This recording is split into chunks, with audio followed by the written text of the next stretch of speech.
¿Me escuchan? Sí, profesor. Ya. Ok, vamos a comenzar entonces las dos clases que tenemos el día de hoy. Vamos a hablar de calcio y lo relacionado, y la otra clase va a ser de páncreas endocrino. Entonces vamos a empezar con lo primero, que es homeostasis del calcio.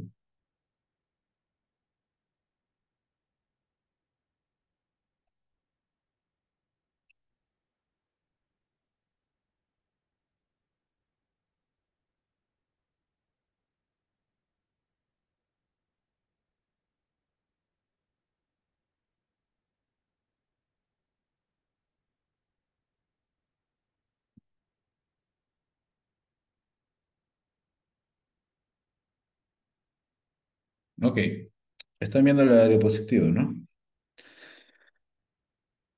¿Me confirman? Sí. Ya. Ok, entonces, a ver, en cuanto al calcio, fíjense que es un mineral abundante. Incluso en cuanto a con su constitución cuantitativa, le sigue en cuanto a biomasa a lo que sería la constitución Chon, que ustedes ya conocen desde química, carbono, hidrógeno, oxígeno, nitrógeno, que propiamente da la constitución orgánica corporal. Y en efecto, luego le sigue el calcio. Ahora, el calcio, en realidad, su principal forma de, de presentarse o de contenido se encuentra a nivel del cuerpo, como a nivel del tejido óseo, como cristales de hidroxiapatita, ahí lo están viendo junto con el fósforo, y esto representa más del 99%. Solamente menos del 1%, que es lo que se incluye a nivel de la sangre en el plasma, es una cantidad que es la que está destinada para las funciones corporales que nosotros ya conocemos. Y solamente con ese menos del 1% le debemos funcionalmente a esas otras funciones de calcio iónico que, por ejemplo, vamos a repasar y conocemos. Ahora, lo que ustedes están viendo acá, que de la dieta, que esto puede variar según la edad y el sexo, pero en promedio ingerimos 1 gramo. Y ya se dan cuenta desde esta diapositiva que la absorción es errática. Miren que casi la mayor parte se elimina en heces, 800 miligramos por el intestino. Y solamente tenemos de absorción neta, hablamos de absorción neta en cuanto al promedio, en cuanto a lo que se reabsorbe versus lo que se secreta. Y la absorción neta finalmente es de 200 miligramos, que es casi la cantidad que también puede llegar a excretar fisiológicamente por la orina el riñón, hasta 200 miligramos. Por eso es que los órganos calcio homeostáticos involucran no solamente al riñón, al hueso, sino también al intestino. El valor normal fluctúa de 8,5 a 10, ahí están viendo de 8,8 a 10,4 miligramos por decilitro, que es el rango variable fisiológico. Entonces, esta absorción errática, ¿por qué se da? ¿Por qué no se absorbe bien el calcio? Porque normalmente hay diferentes elementos que interfieren en su absorción. Muchos de ellos son los cationes divalentes. El mismo fósforo hace que se reduzca la absorción de calcio. O sea, si tú ingieres leche, la leche contiene calcio y fósforo y el mismo fósforo hace que se reduzca la absorción de calcio. Otros cationes divalentes como el magnesio y el aluminio harán lo mismo. O si lo ingieres con algunas verduras que son ricas en oxalato, que puede ser la espinaca, el ruibarbo, ahí también se reduce la absorción de calcio. Si lo consumes con menestras, el ácido fítico que se posee también lo reduce, ácidos grasos forman saponinas y todo eso reduce su absorción. Por otro lado, lo que sí podría favorecer su absorción es el pH ácido, por ejemplo, a nivel gástrico, y por eso es que cuando queremos prescribir a un paciente que ingiera calcio como parte de su prescripción médica, normalmente se le recomienda de que lo ingiera en ayunas. ¿Ok? Muy bien.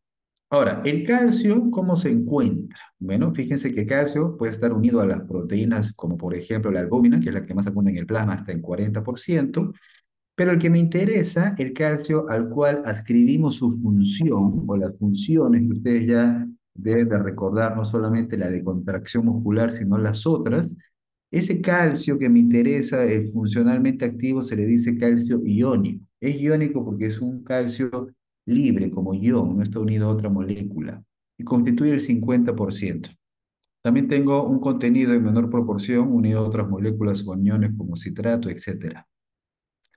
Entonces, si yo junto todo el calcio total medido en sangre es la consecuencia de la suma de estos tres. El que me interesa, como les digo, es el calcio iónico, porque este calcio iónico es el responsable, por ejemplo, de la coagulación. Ustedes, cuando vieron su práctica de hemostasia, miraron que en la hemostasia intervienen los factores de coagulación, ¿cierto? En toda la cascada de la coagulación interviene el calcio. Incluso antiguamente o anteriormente en las prácticas experimentales de laboratorio se utilizaba un anticoagulante que era citrato de amonio, el cual justamente atrapaba el calcio y era un anticoagulante. Ok, también es segundo mensajero, regulador de la membrana en la transmisión nerviosa. Cuando ustedes hicieron su práctica de unión neuromuscular, ¿se acuerdan? En neurología, placa neural. Ahí deben de recordar la función que tenía el calcio, ¿no? ¿Cuál era?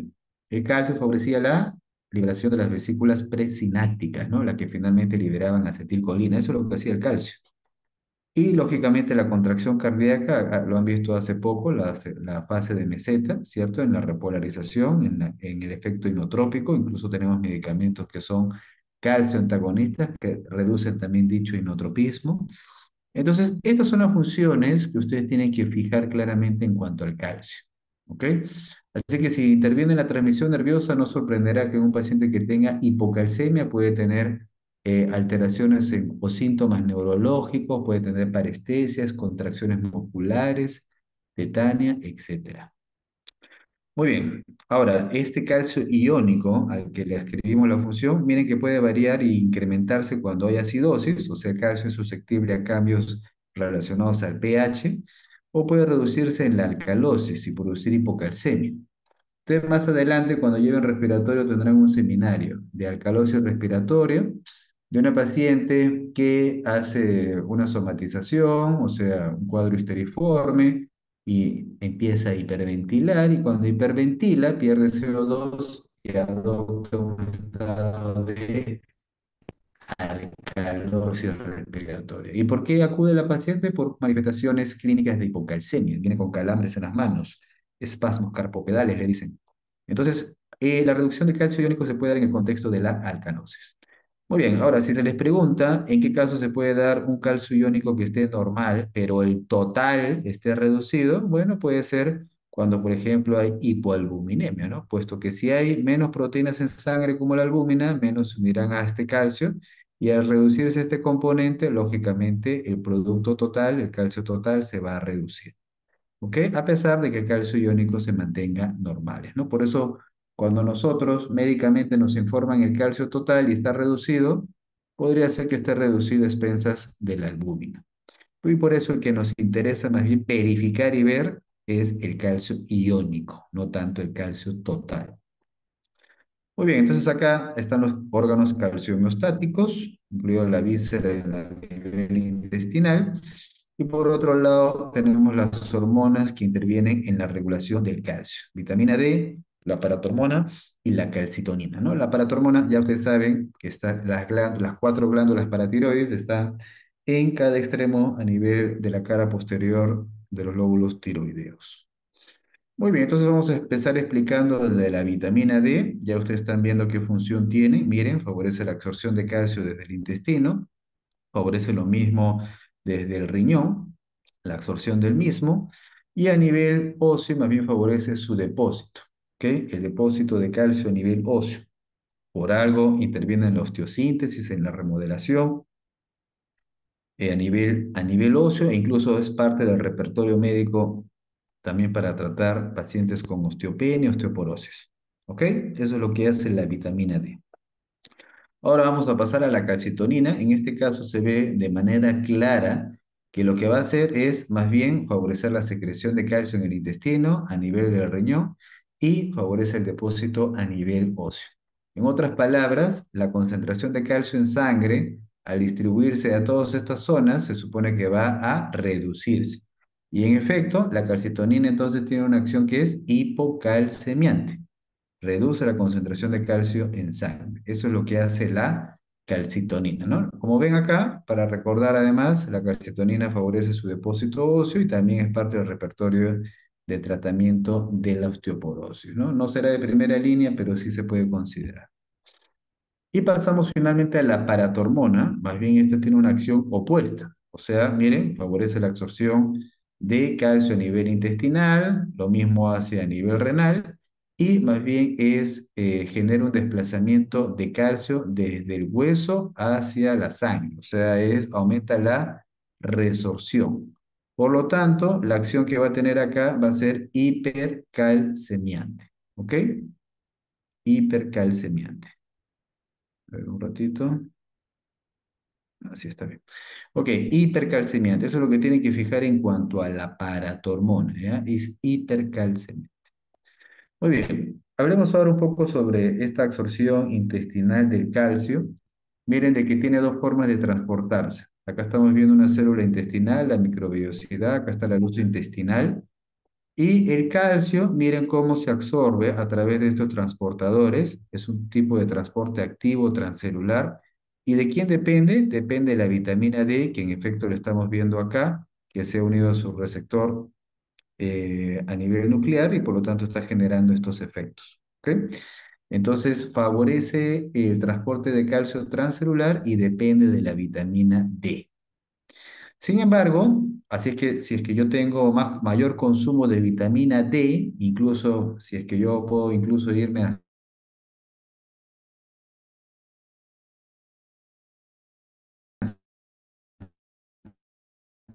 la intoxicación, de lo que podría esperar que las personas se aumente el calcio en la sangre. Ok. Y por otro lado, fíjense que también tengo otra celular, ¿no? Vitamina D podría explicar su ciento de calcio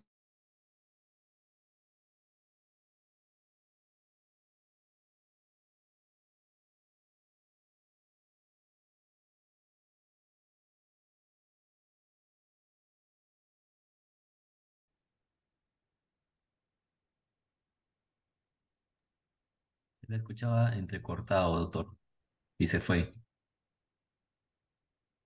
ya. Ahora sí me escuchan, ¿no? ¿Cierto? Sí, ahora sí.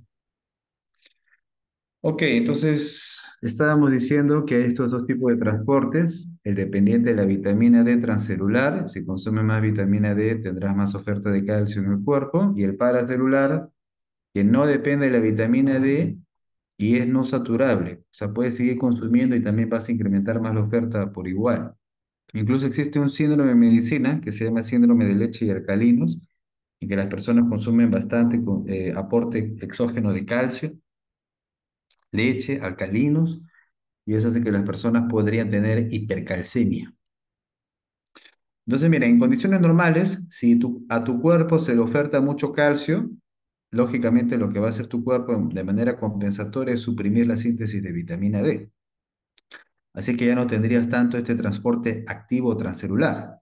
Sin embargo, este transporte paracelular, como no depende de la vitamina D, igual va a ocurrir. Así que es también para tenerlo en cuenta. Entonces hablemos de la vitamina D. Recuerden que mucho se habla de la vitamina D hoy por hoy. Miren, se habla, por ejemplo, de la importancia que tiene en cuanto a la exposición solar, puesto que acabo de tener el precursor, la provitamina D, el 7 de hidrocolesterol, que por el efecto de la oxidación de la radiación ultravioleta voy a formar vitamina D3. Esta vitamina D3 finalmente irá a estos órganos diana, hígado y riñón, donde se volverá más activa gracias a un proceso de hidroxilación. Inicialmente en el hígado, gracias a la 25 hidroxilasa, se va a formar la 25 hidroxivitamina D3 y luego esta 25 hidroxivitamina D3, que se llama también calcidiol, se dirige hacia el riñón, donde va a sufrir una segunda hidroxilación por esta 1-alfa hidroxilasa y va a formar la 1,25 dihidroxivitamina D3, que se llama también calcitriol. Entonces, esta vitamina D3, que es más activa, 3 a 4 veces más activa, por supuesto que va a tener una acción no solamente autocrina, sino paracrina, endocrina, y por lo tanto, más bien, si bien se llama vitamina, tiene una acción hormonal, ¿ok?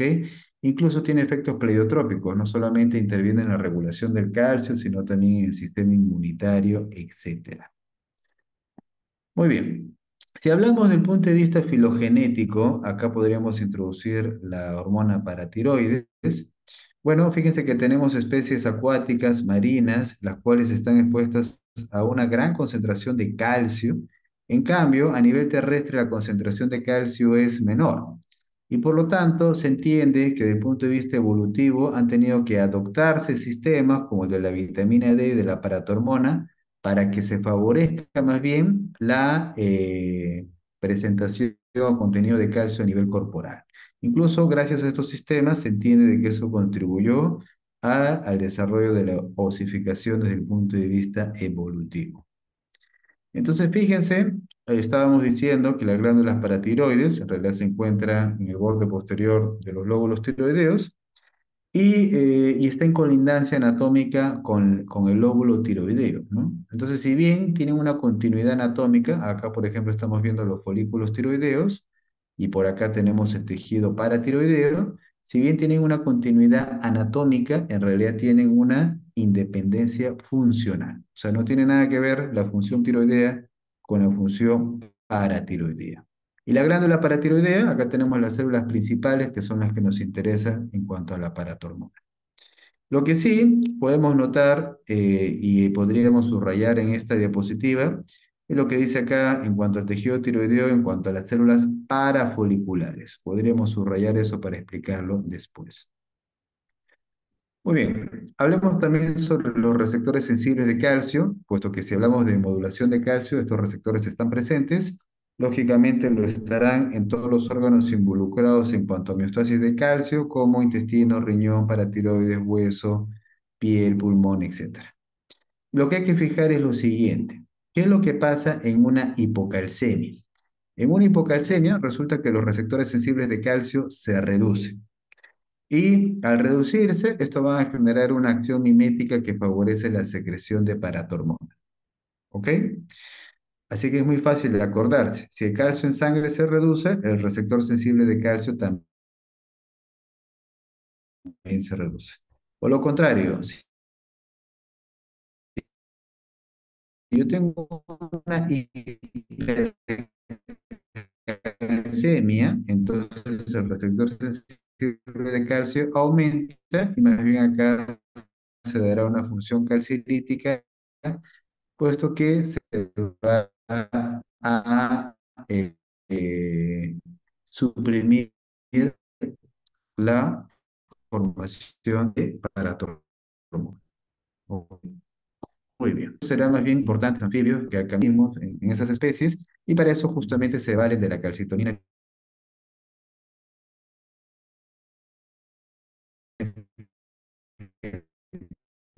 en acción hipocalcemiante.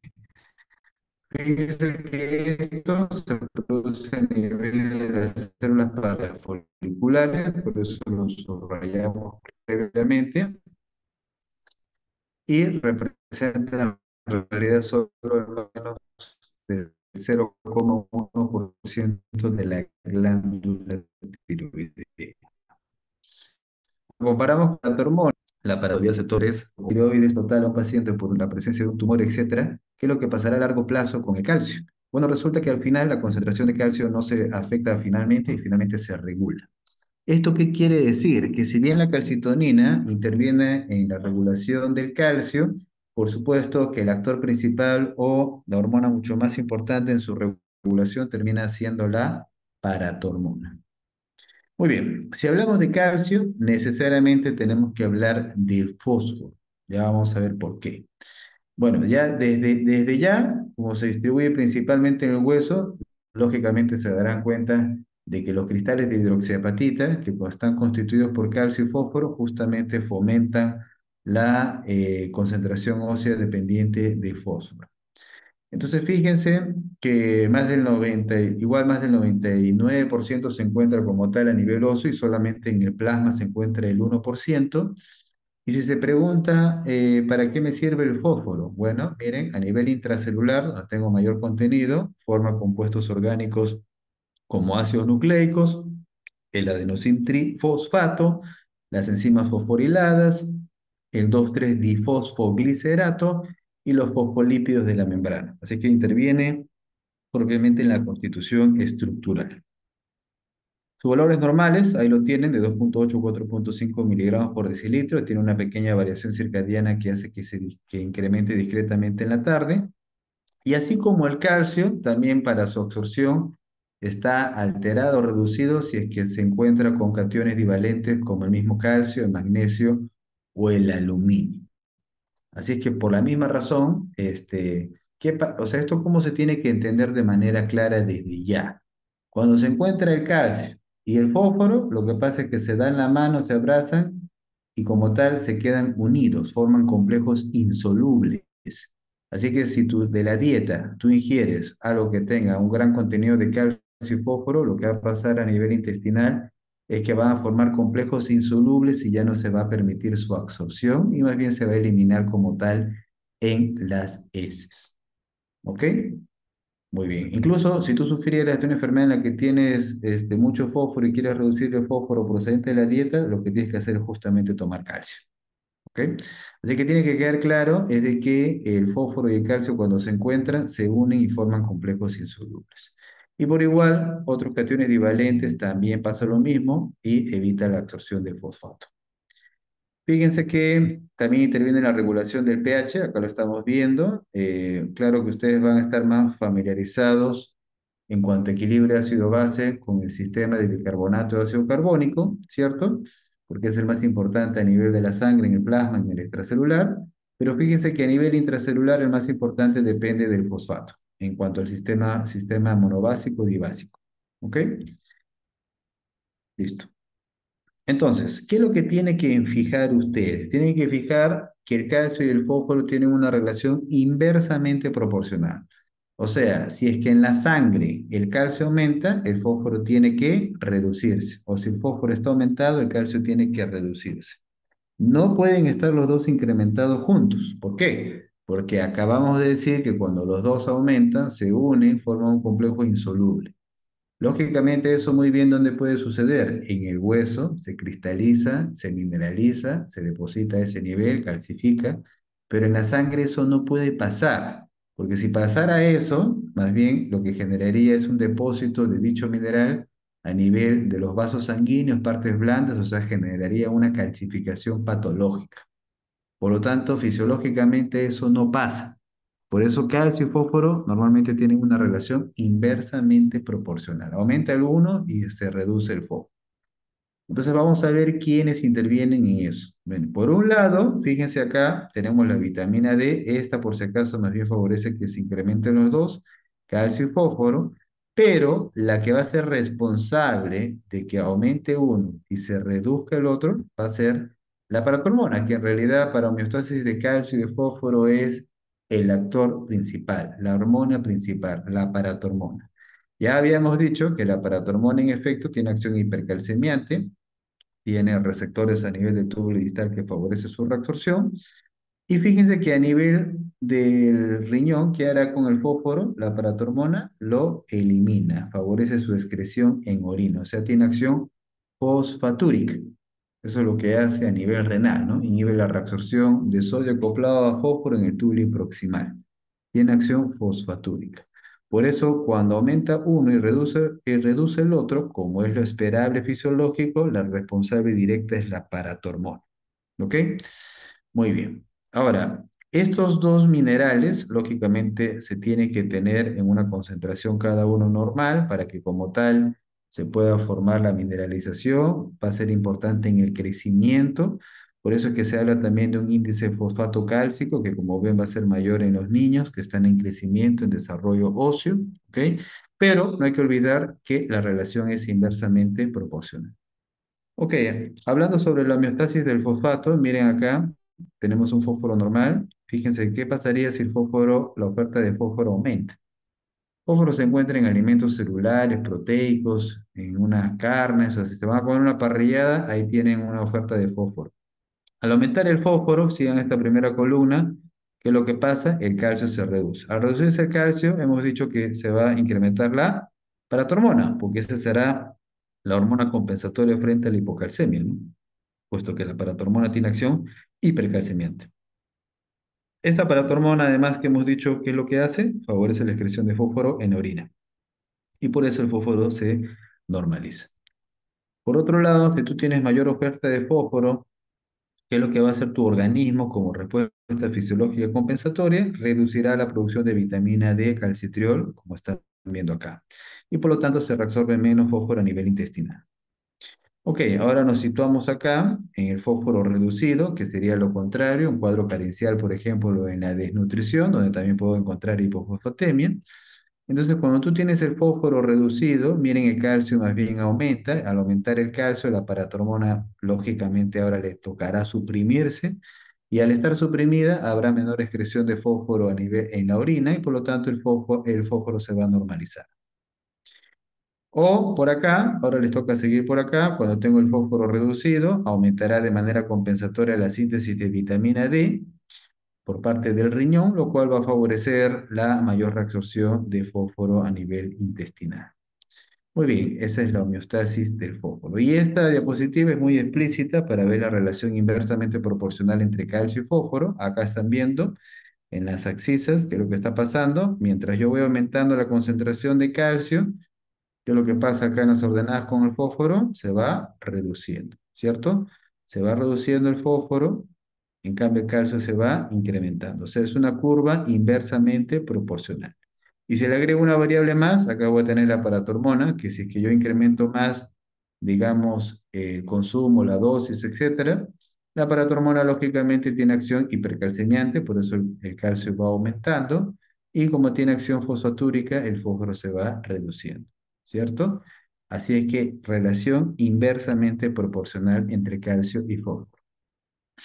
Ok, finalmente, ¿qué es lo que podemos hablar en cuanto a la hipocalcemia? En cuanto a la hipocalcemia, ustedes tienen que fijar cuáles son los mecanismos entonces compensatorios. ¿Ok? Entonces, ¿cuáles son los mecanismos compensatorios? Primero, lógicamente acá el actor principal va a ser la paratormona, ¿cierto? Si tú tienes menos concentración de calcio en sangre, la paratormona lo elevará de manera compensatoria. Pero también interviene en el resto. Por ejemplo, tenemos unas proteínas de intercambio rápido que se encuentran a nivel óseo, como es la osteonectina y la osteocalcina, que normalmente atrapan el calcio. Pero cuando tú tienes hipocalcemia en sangre, lo que hacen es liberar. Estas son de intercambio rápido, es las primeras que actúan en minutos. Luego tengo la calcitonina. La calcitonina ya habíamos dicho que tiene acción hipocalcemiante. Entonces, en este caso, lo que le corresponderá es estar suprimida, inhibida, ¿ok? Y por la velocidad de respuesta que tiene, por eso es que está en segundo lugar. Y finalmente llegamos a lo más importante, que es la acción, la que nos compete, que es mediada por la paratormona. Entonces, lo mismo vemos acá. Miren, un paciente con hipocalcemia, con este calambre que ya hemos dicho, el calambre carpopedal.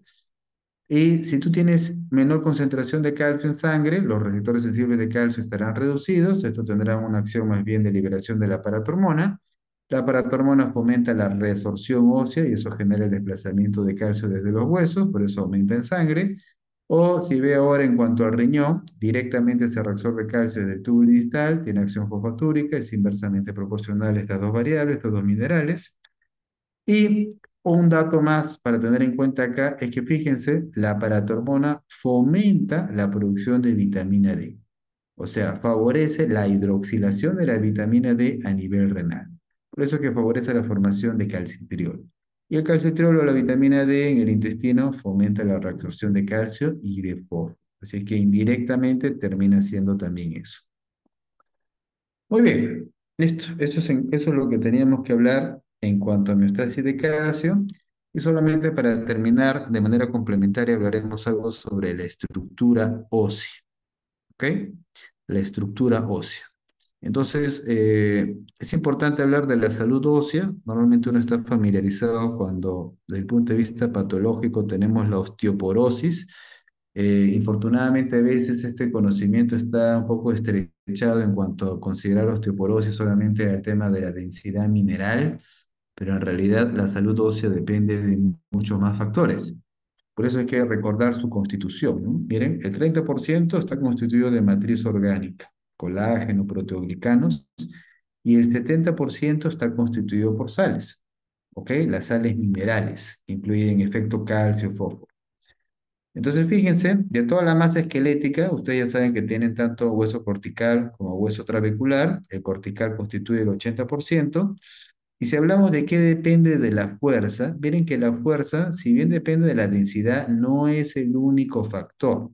A veces normalmente el médico general mira la densitometría y solamente piensa que la salud ósea es ver la densidad ósea del hueso. En realidad, la fuerza de un hueso depende de otros factores. Por ejemplo, depende de la geometría del hueso, de cómo se orientan las fuerzas. Recuerden de que a nivel de los huesos se insertan los músculos.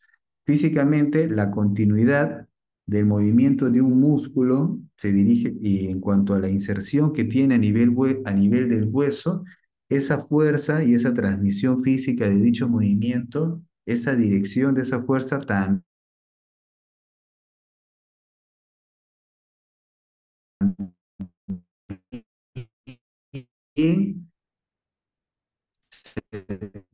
a nivel intraóseo. Por lo tanto, la geometría del hueso tiene mucho que ver también con esa dirección de fuerza que ¿ok? Muy bien. ¿Esto qué significa? En la que los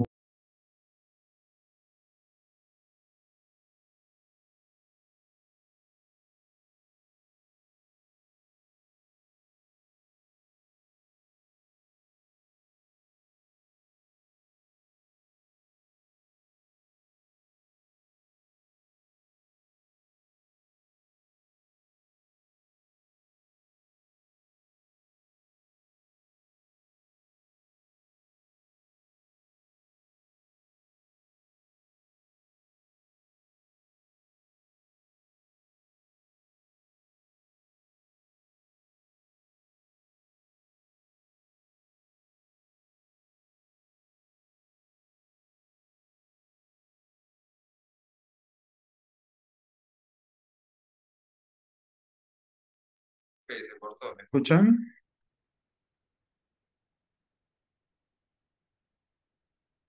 Sí, doctor, se Nuevamente. escucha. Ya. Les estaba diciendo entonces que al fin de cuentas, para la fuerza de un hueso es importante la fuerza que normalmente está ofrecida por la actividad muscular. Así que persona que se mantiene activa, hace deporte, hace movimientos, normalmente su hueso se mantendrá fuerte. Incluso, fíjense que el 50% de la variación de la fuerza de un hueso está relacionado por cambios, pero a nivel del hueso trabecular, independiente de su masa. Y en un hueso trabecular, ¿qué tengo que tener en cuenta? La cantidad, el grosor, el número, la conectividad, el espacio, la orientación. Eso es lo que verifico en cuanto a la modulación de la fuerza de un hueso. Así que un paciente cuando se hospitaliza, pasan 2, 3 semanas, es adulto mayor, anciano, luego le dan de alta, a veces no puede ni caminar. Incluso ha perdido masa ósea, ha perdido salud ósea, ha perdido fuerza ósea. Entonces, ¿y eso por qué se da? Justamente por lo que ha estado postrado, ha estado inactivo. ¿Cómo salen esos músculos? Hipotróficos. Así es que por eso es importante una rehabilitación intrahospitalaria, ¿no? Que esté en movimiento, que esté en actividad. Entonces, por eso es importante de que se mantenga siempre uno activo, ¿no? Mientras más inactivo, más osteoporosis. Ok, por otro lado, miren, hay que recordar en cuanto a la formación ósea, ¿qué es lo que tenemos? Bueno, primero que tenemos que tener una formación intramembranosa que depende del colágeno y de la sustancia fundamental que son los proteoglicanos. Una enzima, que en efecto será la fosfatasa alcalina que forma tejido osteoide. ¿Qué cosa es tejido osteoide? Es tejido óseo no mineralizado. Y para la mineralización necesito estas proteínas, como la osteopontina que ya habíamos presentado, que atrapa calcio. Por otro lado, en la formación endocondral, eso sí requiere comunicación sanguínea, angiogénesis, puesto que ahí, gracias a eso, se recluta stem cell para formar osteoblastos y osteoclastos. Entonces, en cuanto a las variables que intervienen de la formación ósea, necesito entonces una buena matriz, ya lo dijimos, colágeno, sustancia fundamental, una buena mineralización, calcio, fósforo, y fíjense que también necesito una concentración de hidrogeniones normales. Recuerden que al comienzo dijimos que cuando tú tienes acidosis, esto genera hipercalcemia, aumento de calcio iónico. ¿Y por qué? Porque el calcio se desplaza desde el hueso, ¿ok? Y eso genera hipercalcemia. Por lo tanto, yo tengo que mantener un pH normal para que no se afecte esa concentración de calcio a nivel óseo. Desde el punto de vista endocrino, algunos elementos intervienen con la osteosíntesis, otros con la osteolisis. Por ejemplo, en la osteosíntesis, aumentando la actividad del osteoblasto, está la calcitonina, la vitamina D, el estrógeno, la hormona de crecimiento y la paratormona. Y en la osteolisis, generando mayor actividad de los osteoclastos, la paratormona y la hormona de crecimiento. Fíjense que algunas tienen acción dual. La paratormona, por ejemplo, tiene acción dual, pero por supuesto que predomina un poco más la acción osteolítica. Sin embargo, esto no resta la primero, puesto que incluso se utiliza en el repertorio de tratamiento de osteoporosis, la paratormona. En realidad lo que ustedes tienen que fijar es de que se fomenta la osteosíntesis, se fomenta también la osteólisis, o sea, ¿qué significa eso? Que está favoreciendo el remodelado óseo. El hueso, normalmente para que sea sano, siempre se tiene que remodelar continuamente. No solamente es osteosíntesis, sería eso patológico, sino se requieren las dos cosas, osteosíntesis y osteolisis. La vitamina D también tiene acción dual, aunque claro está que predomina más bien la acción de osteosíntesis. Los estrógenos, sabemos perfectamente que en la etapa posmenopáusica, en la que hay menor producción de estrógenos, se asocia a mayor incidencia de osteoporosis y relacionado a este mismo efecto. Y a nivel nutricional, bueno, los minerales que también están inmiscuidos otros como el magnesio y el zinc, ¿no? Entonces la vitamina D, por un lado, genera síntesis, por otro lado, genera resorción. Lo que me interesa es la remodelación. Y en la síntesis ósea, formo tejido osteoide que luego se tiene que mineralizar y así puedo dar todo el proceso. Un ejemplo de la dicha remodelación sería cuando me fracturo, ¿no? Tú tienes una fractura, te ponen tu yeso 2, 3 meses, ¿y qué tiene que formarse en esa fractura? El callo óseo. Entonces ahí ves todas las fases de manera clara en cuanto a la remodelación. En ese caso, tendrás una fase de iniciación o activación dependiente de prostaglandinas, citocinas. Luego tendrás una fase de resorción. Miren que primero se tiene que resorber el hueso, que dura de 2 a 3 semanas. Y luego recién viene la osteosíntesis de formación ósea, que dura de 2 a 3 meses.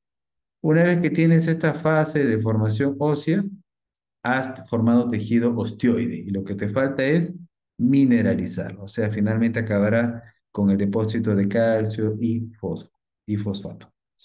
Ok, los osteoblastos, fíjense que secretan RAN. Esta molécula más bien favorece la maduración de los macrófagos en osteoclastos.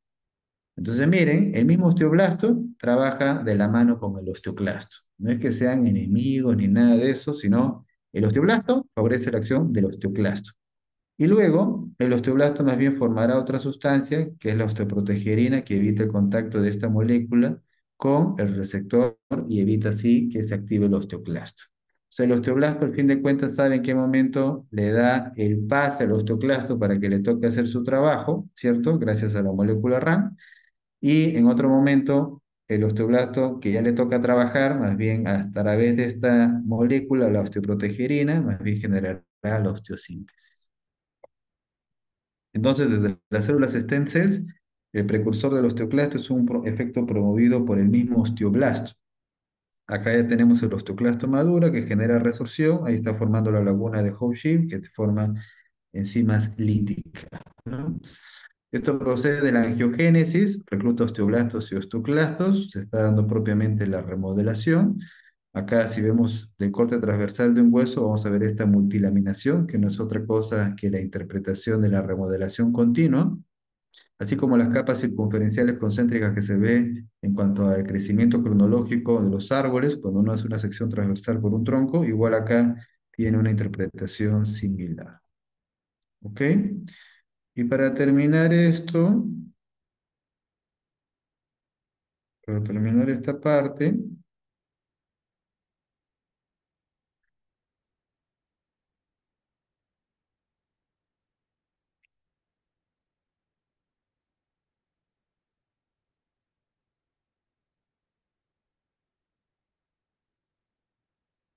miren acá tenemos el mismo proceso que les decía de la remodelación ósea. A ver un ratito.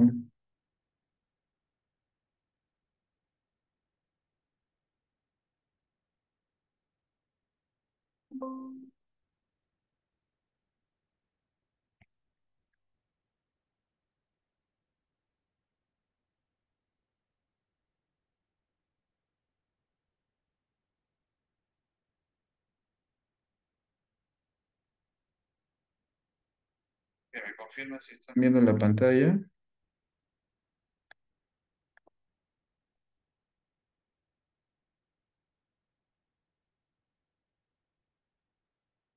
¿Me confirman si ven la pantalla? Sí se ve, doctor. Entonces acá un hueso, miren, una solución de continuidad, una fractura, inicialmente se sintetizan prostaglandinas, citocinas inflamatorias. En efecto, será momento para que acá este preosteoclasto se dirija hasta acá para que pueda luego madurar. Para eso se vale de la molécula RANK, que justamente es lo que estaría formándose acá, ¿ok? Esa molécula RANK, y esto justamente favorecería la maduración de este osteoclasto que estamos viendo acá en amarillo, ¿no? Luego ya se formará la actividad como tal, la fase resortiva de 2 a 3 semanas, y luego recién ya vendrá la actividad del osteoblasto, que a través de esta molécula, la osteoprotegerina, evitará más bien que esa molécula RAN, ese RAN ligando, se una al osteoclasto. Y luego ya vendrá la síntesis ósea, el tejido osteoide como tal finalmente, que luego tendrá que mineralizarse. Y listo, ya tienes tu callo óseo. Ok, ¿tienen alguna pregunta?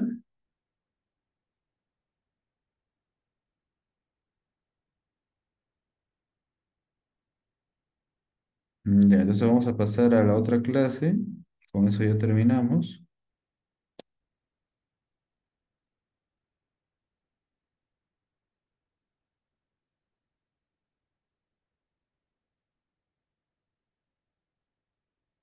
¿Me confirman si ven la pantalla? Sí, doctor, sí se ve. Ok, ahora vamos a hablar del páncreas endocrino y desde ya reconocer lo que nos interesa acá desde el punto de vista histológico, que son los islotes de Langerhans, ¿cierto?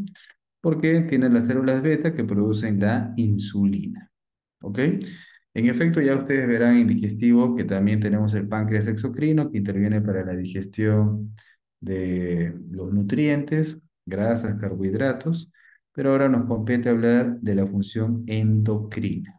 Ya esto había sido aislado en la historia de la medicina por Banting y Bess, ahí en el perrito, quienes aislaron en el 21 la insulina.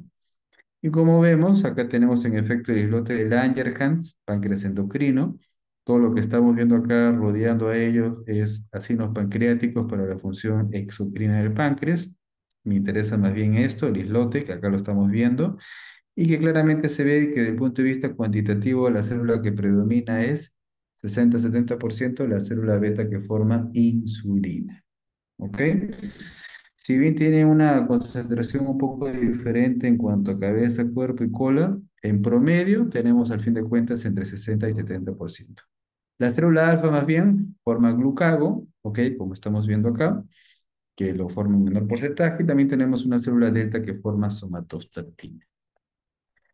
Ok, ¿cómo se forma la insulina? Bueno, el conocimiento tradicional, ¿qué me decía? Tú ingieres tus carbohidratos, tu almidón, has almorzado tu arroz, ¿cierto? Tu almidón, tubérculos, papa, y luego sufrirá el proceso de digestión, ¿cierto?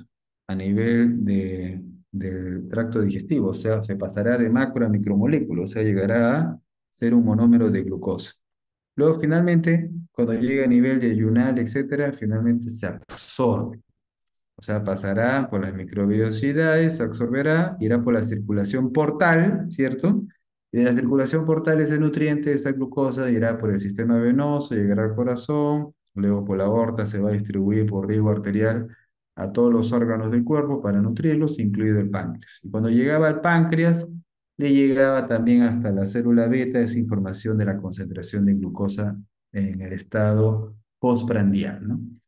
Y así la célula beta liberaba insulina.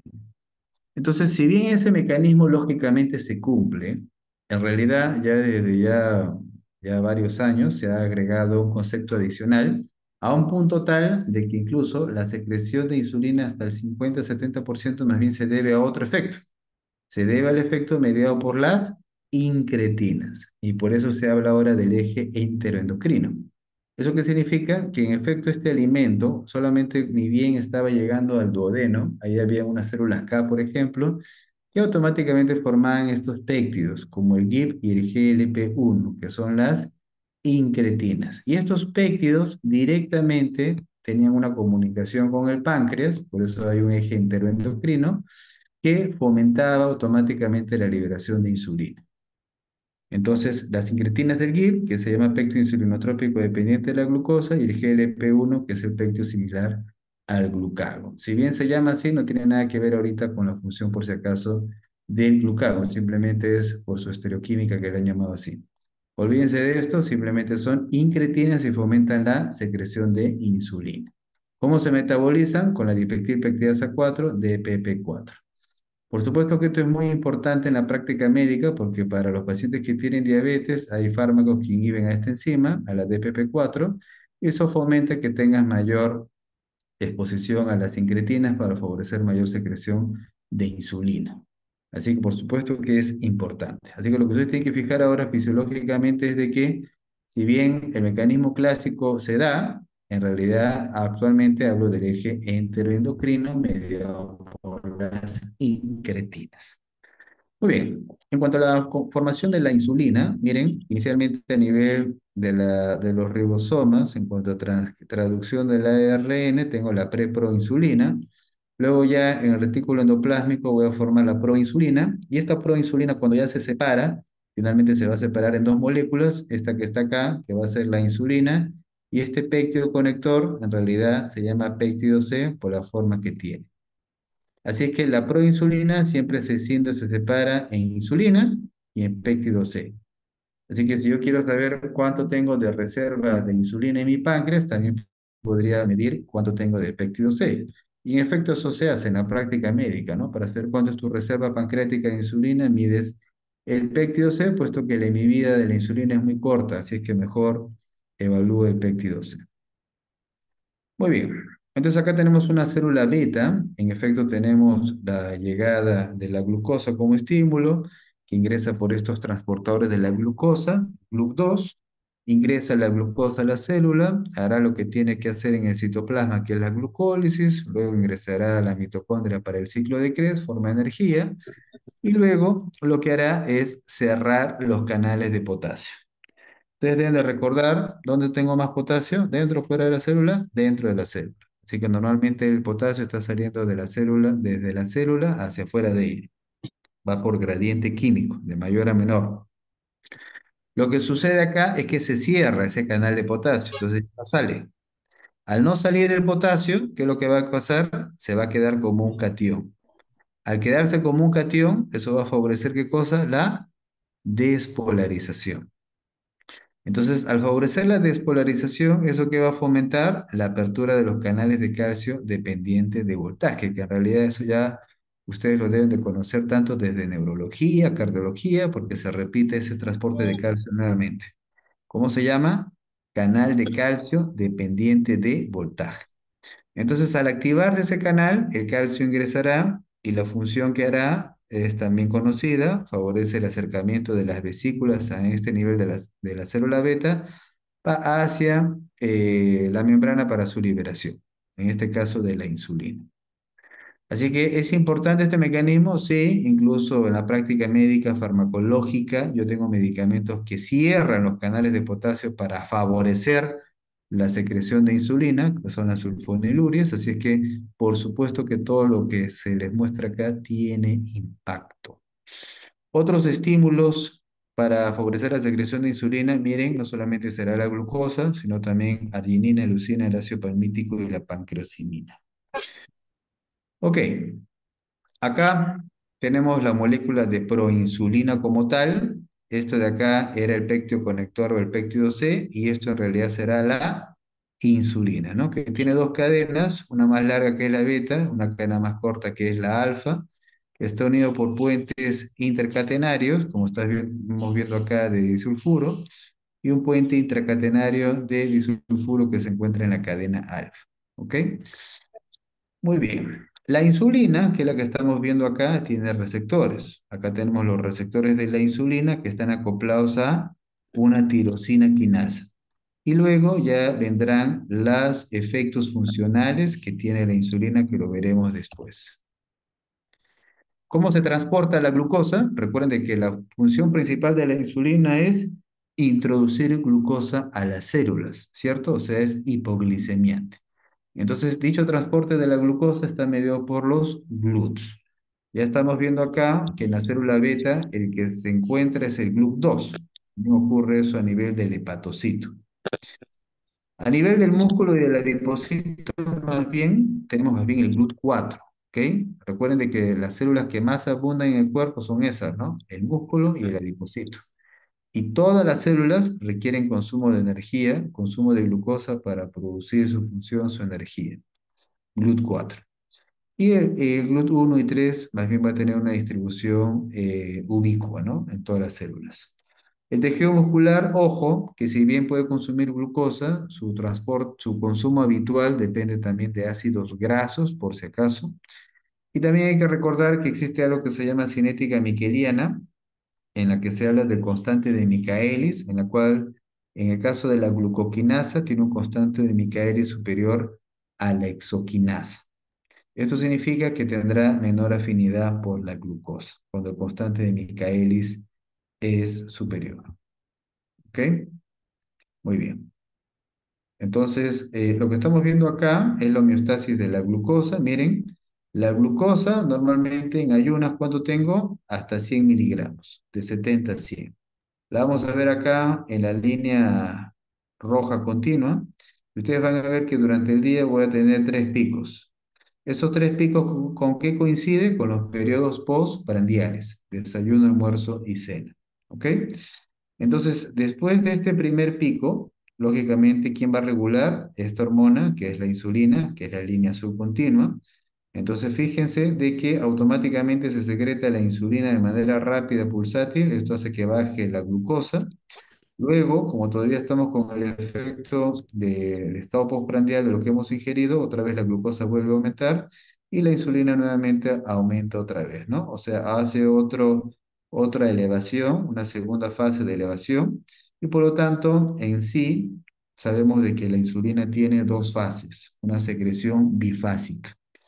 Lo mismo veremos luego en el almuerzo y en la cena. Tenemos periodos interprandiales también. Muy bien. ¿Y cuánto normalmente todas las células tienen que consumir continuamente glucosa? Lógicamente. La célula para que eh, pueda darse su función normalmente tiene que tener un consumo de glucosa normal, ¿no? Que estamos viendo que es de 2 miligramos kilo minuto. Entonces miren, fíjense que en el hígado el paso de la glucosa y de los ácidos grasos no requiere de insulina. Acá lo que estamos viendo es una célula hepática que por igual ingresa la glucosa con el transportador del GLUT2. Acá vamos a decir no dependiente de la insulina. Ocurre lo que ya sabemos en el citoplasma, la glucólisis, y finalmente llegamos acá a la matriz mitocondrial, o sea, a producir el ciclo de Krebs. Y para esto, ¿cuál va a ser el precursor?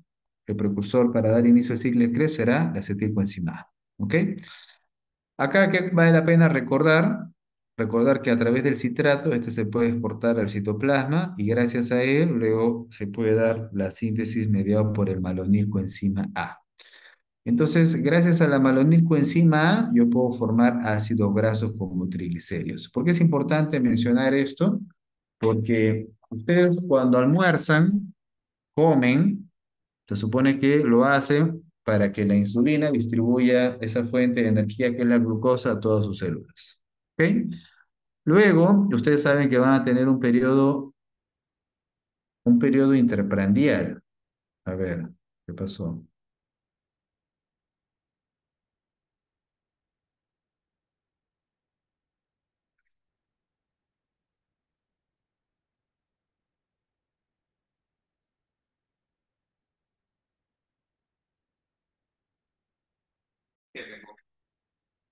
¿Me confirman si ven la pantalla?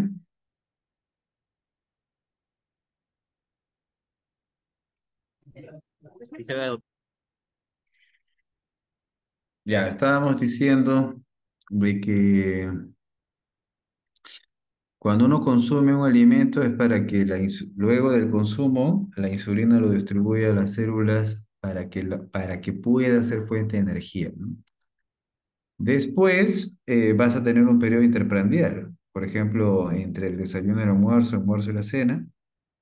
Y en esos periodos interprandiales vas a estar, entre comillas, en un ayuno y por lo tanto la célula tiene que seguir consumiendo esa fuente de energía, en especial neuronas, hematíes, células espermáticas, etcétera, que solamente dependen de dicho consumo.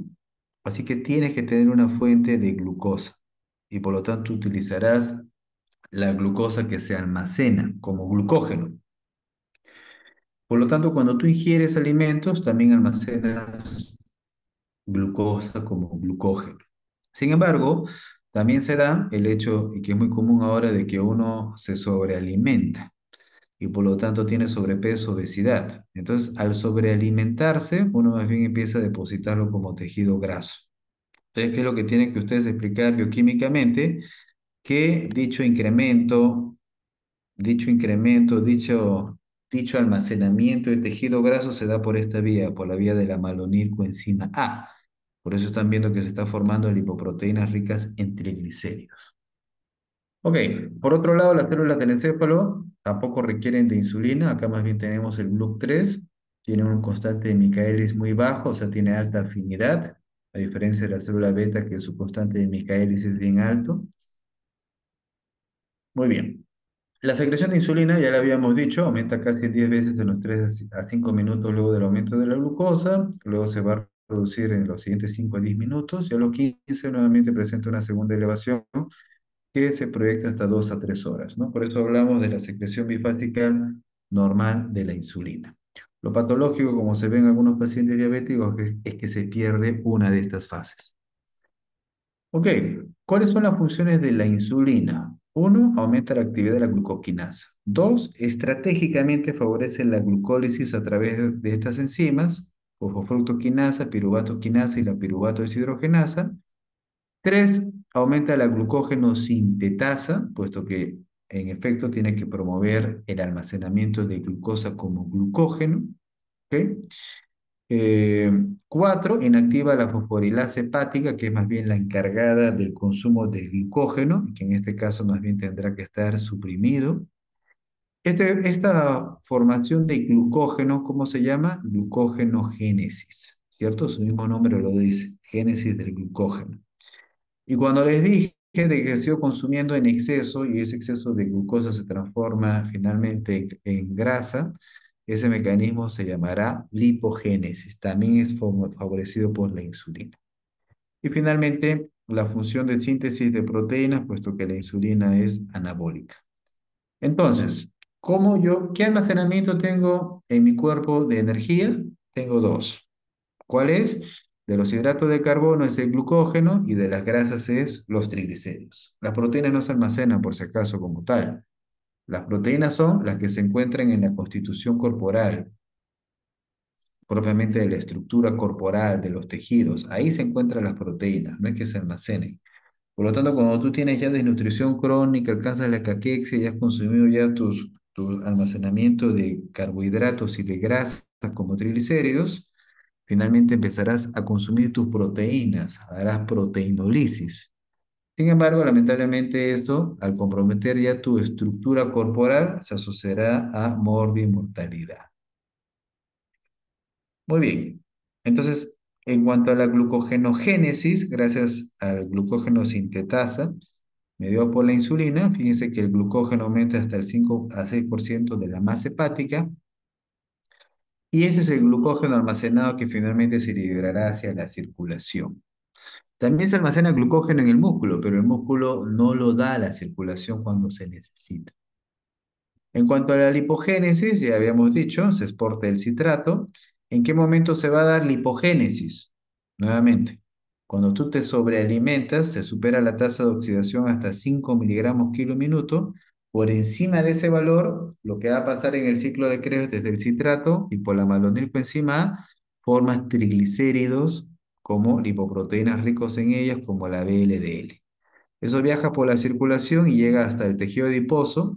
Como es rico en triglicéridos, sufrirá la acción de la lipasa lipoproteica, que lo va a separar en ácidos grasos, y como ácido graso puede entrar al adipocito, donde nuevamente se va a unir con tres ácidos grasos, forman un triéster y se une con la molécula de glicerol y otra vez te queda almacenado como triglicérido. Así que tu sobrepeso, tu tejido graso almacenado, se explica por la lipogénesis mediada por la insulina. Nuevamente acá, activa la lipasa lipoproteica, ya lo dijimos, y así finalmente se almacena. Ahora, en el caso opuesto, cuando tú ya tengas un ayuno y tengas que utilizar esta fuente de almacenamiento de grasa como energía, lo que vas a hacer, ¿qué cosa es? Es nuevamente sacar ese triglicérido. Como vas a sacar ese triglicérido, por supuesto que utilizarás otra lipasa, pero esa lipasa, ¿cómo se llama?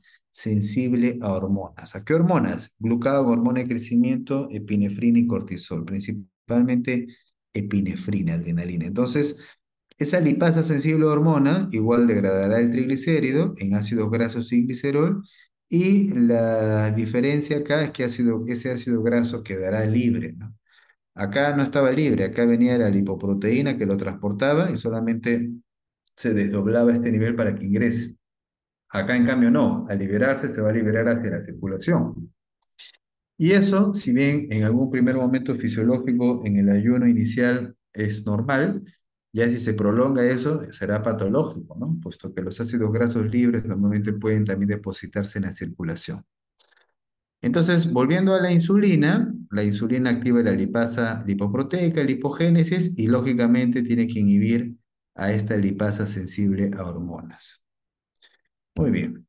En cuanto al efecto anabólico del metabolismo proteico, fíjese que experimentalmente si yo tengo ratas a las que le sacaba el páncreas y la hipófisis y luego le agrego hormona de crecimiento, esto aumenta un poco su peso corporal, luego de manera secuencial le doy insulina, también aumenta un poco más, pero eso será muy diferente a que si lo diera a las dos juntas, puesto que la acción sinérgica de ambas tiene una acción claramente anabólica fomentando el crecimiento.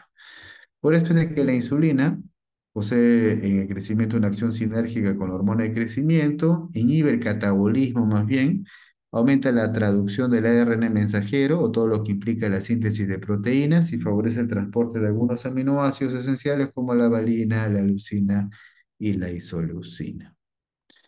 Muy bien, ahora pasemos al glucago. El glucago, por supuesto que lo tenemos que entender porque será elocuente en el ayuno, ¿no?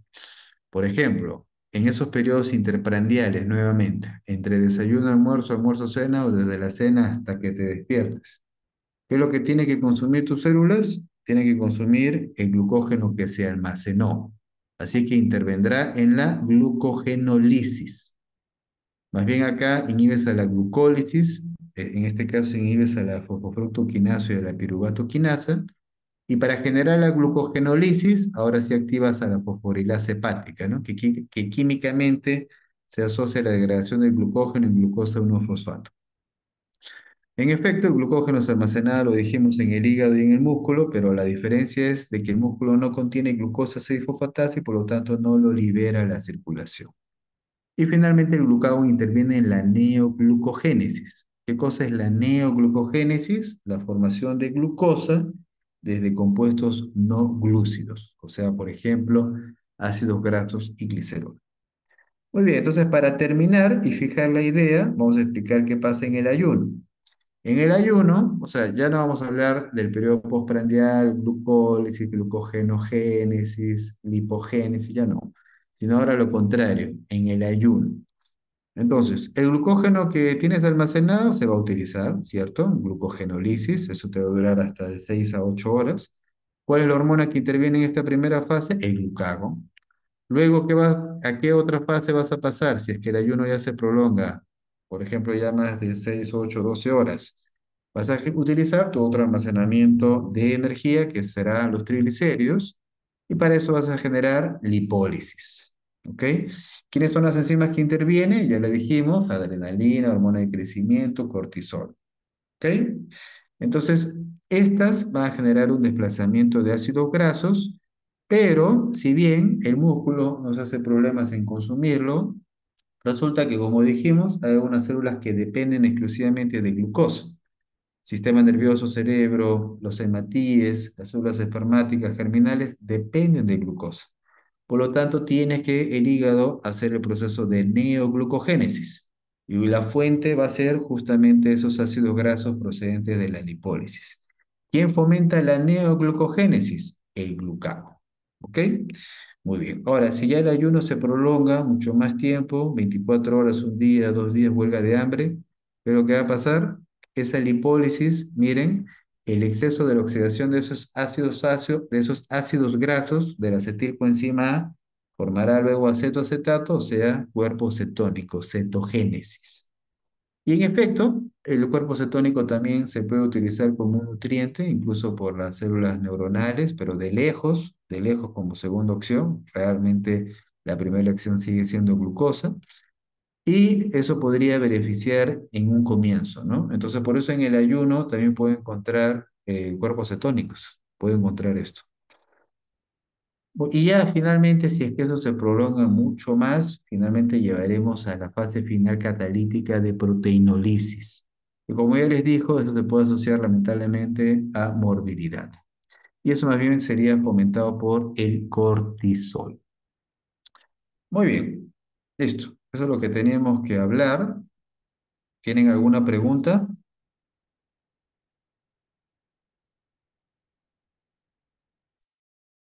Ok, entonces ya entiendo que la clase ya la tienen grabada. Muy bien, eso sería todo. Hasta luego.